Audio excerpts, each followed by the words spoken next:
ఎప్పుడు చేయడం తినడమేనా? ఒకసారి నన్ను తిరిగి చూసావా? నేను ఎంత డర్టీగా ఉండానో అంటూ దీనంగా చూసింది నా వంటరూమ్. అందుకే సెల్ఫ్లన్నీ క్లీన్ చేశానన్నమాట. కానీ వంటరూమ్ చూడండి ఎలా ఉందో.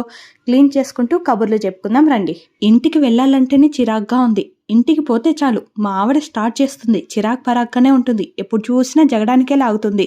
నాకు ఇంటికి పోవాలంటేనే నరకంగా ఉంది అని మగవాళ్ళు ఎప్పుడూ అంటూ ఉంటారు కదా. ఆ 4 గోడల మధ్యే కడిగిందే కడుక్కుంటూ, చేసిందే చేసుకుంటూ, తుడుచుకుందే తుడుచుకుంటూ, ఆ 4 గోడల మధ్య ఉంటూ తనకి ప్రెషర్ ఎక్కువైపోయి ఎక్కడ పేలాలో తెలియకుండా మీ పైన పేలిపోతుంది అంతే.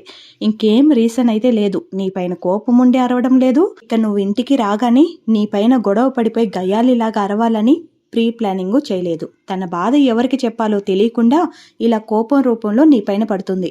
ఎక్కువగా ప్రేమించే వాళ్ళ దగ్గరనే కోపం కూడా చూపించగలుగుతామండి. అర్థం చేసుకుంటే హ్యాపీగా ఉండగలుగుతాం అంతే.